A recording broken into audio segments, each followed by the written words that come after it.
La estructura de club de la educación en Colombia hace que los individuos se junten de acuerdo con esos perfiles socioeconómicos, configurando lo que se denomina en la literatura anglosajona como efectos de sorting socioeconómico o efectos de preclasificación.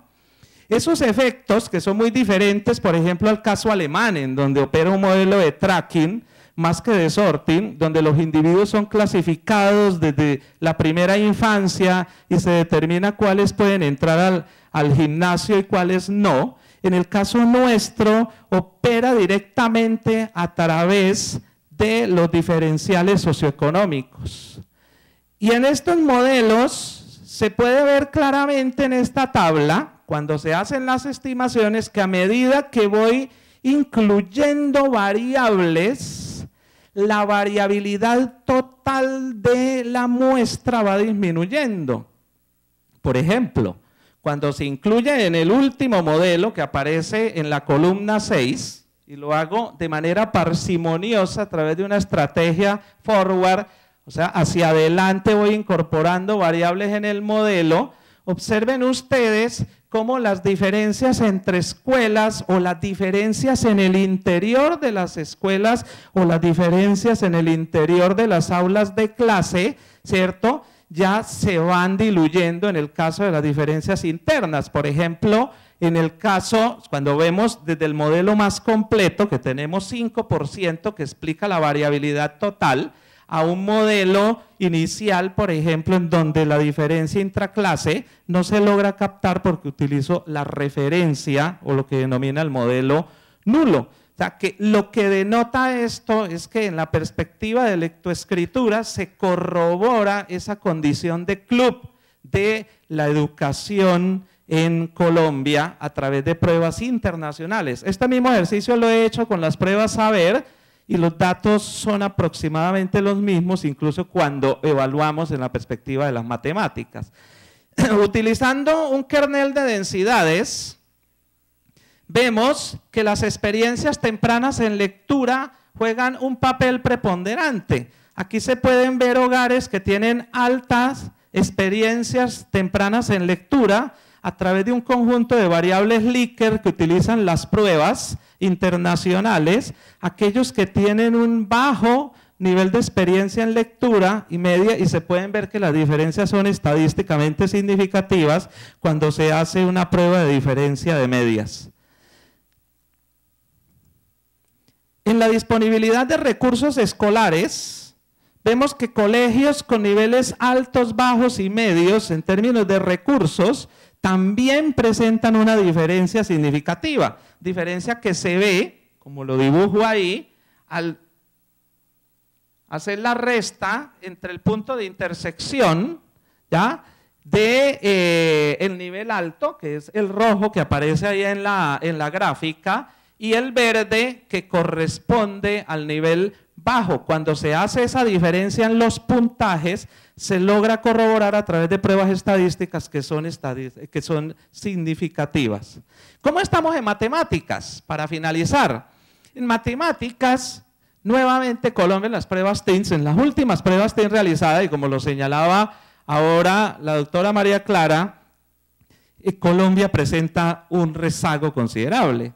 El 69% de los estudiantes de grado cuarto, por niveles de desempeño en matemáticas, en Colombia están en el nivel inferior.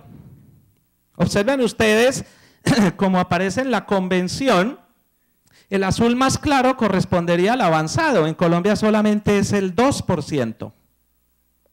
La mayoría, el 69%, aparece en el nivel inferior para los estudiantes de cuarto grado, según esos niveles de desempeño.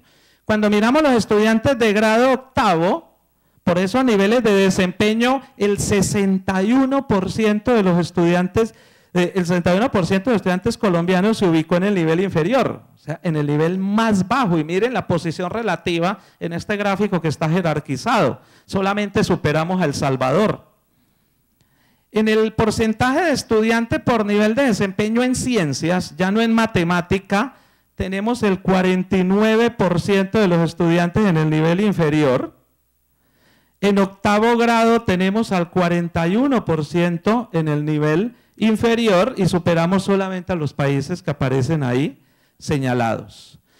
Hay una cosa interesante cuando uno hace las comparaciones internacionales. Por ejemplo, las comparaciones internacionales que hacía Naciones Unidas en un trabajo reciente, digo reciente, del año 2004, que todavía se discute en las oficinas de planeación en América Latina, ¿ya? Se mencionaban Perry y Ferranti en un texto que se llama Closing the Gap in Education and Technology, en donde dicen que el gran problema de América Latina es que no ha tenido la capacidad de absorber las nuevas tecnologías, un trabajo que vale la pena leer con mucho detenimiento, porque hace afirmaciones a veces temerarias y dice que el problema del subdesarrollo latinoamericano es el problema de la aceptación de las nuevas tecnologías, cosa que sería muy discutible. No obstante, presentan un dato bien interesante cuando comparan el promedio de América Latina con los tigres asiáticos. Y me quiero detener un poco en los años promedio de educación de la población mayor de los 25 años.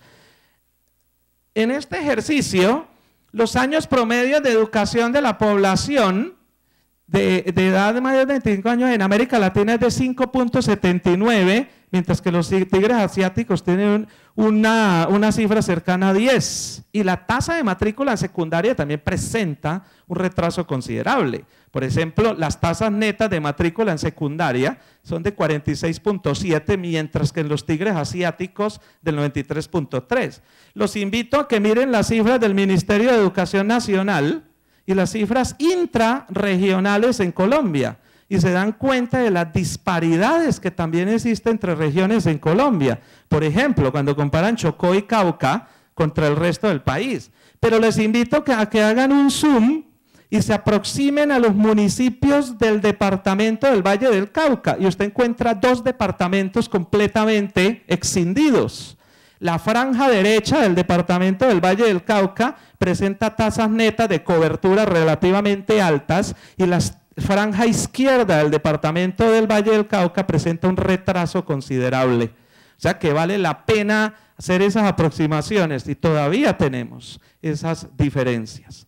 En fin, son muchos los indicadores que podríamos mostrar, y para finalizar, la tabla que acaba de circular el DANE ayer, nos muestra que, por ejemplo, la inasistencia escolar a nivel nacional representaba en el 2010 el 4.6% de los hogares, en el 2011 4.8%. Ya en el indicador de bajo logro educativo, observen ustedes que es el 55.4%, en el 2010 era, y 54.6% en el 2011. Ha habido, ¿cierto? Pues por supuesto, una ligera mejora que es estadísticamente significativa, no lo puede corroborar el DANE, ¿ya? En el rezago escolar, el 35.1% de los hogares colombianos tenía rezago escolar en el 2010, en el 2011 el 34.1%, y en el analfabetismo el 13.2% en el 2010 y el 12% en el 2011. Vale la pena mencionar que la tasa de analfabetismo colombiana, de acuerdo con el censo del 2005 y las proyecciones hasta hoy, la tasa de analfabetismo colombiana es superior a la tasa de analfabetismo del Ecuador. Nosotros nos ubicamos en una tasa de alfabetismo del 92.8%, lo que implica una tasa de analfabetismo más o menos del 7.2%. Ecuador tiene una tasa de analfabetismo inferior a la que nosotros tenemos.